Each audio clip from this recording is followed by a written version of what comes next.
Una cena di beneficenza si terrà il prossimo 25 febbraio presso il ristorante Madison alla Scala dei Turchi di Realmonte. L'iniziativa si inquadra nell'ambito del progetto Gusta a Madonna. Agrigento porta a tavola il gusto della solidarietà. Il Madison e un gruppo di chef agrigentini, l'associazione Sommelier, raccoglieranno fondi per la zona disastrata della frazione di Pennisi di Acireale, è interessata dal terremoto dello scorso mese di dicembre. L'incasso sarà devoluto per la ricostruzione e ristrutturazione del salone parrocchiale alla chiesa di Santa Maria del Carmelo e di Sant'Emilio.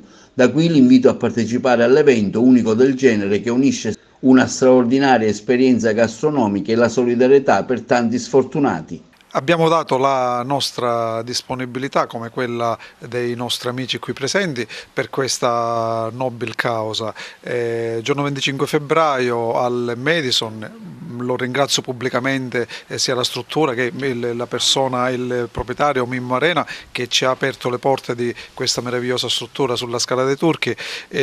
Faremo questa cena di gala, è una cena di gala che ha per l'appunto come scopo quello di raccogliere fondi per questa zona disastrata di Pennisi, che è una frazione del comune di Acireale che è stata colpita da questo sisma del dicembre scorso.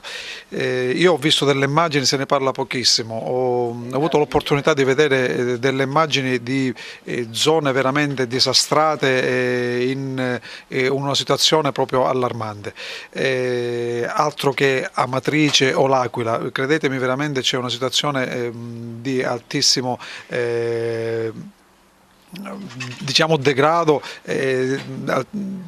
hanno necessità veramente di fare qualcosa. Ci siamo messi subito a disposizione per questa meravigliosa manifestazione che si terrà il 25 febbraio ad Agrigento.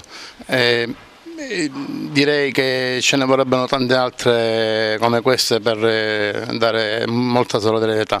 Abbiamo formato una bellissima squadra di chef che faremo una cena meravigliosa con i prodotti del nostro territorio. Quindi vi aspettiamo in tanti per insomma, dare una solidarietà a questo paese molto disastrato. Io e il mio collega di Caltanissetta, Vincenzo Genaudo, ci stiamo curando del dolce al piatto, del dessert, tra cui gli sponsor che mettono a disposizione materie prime e qui abbiamo sviluppato questa ricetta e quindi aspettiamo in tanti a questo evento che aiutiamo i più o meno fortunati di noi. Purtroppo manca un pochettino di amore in questa vita ad aiutare il prossimo e noi ci siamo messi a disposizione.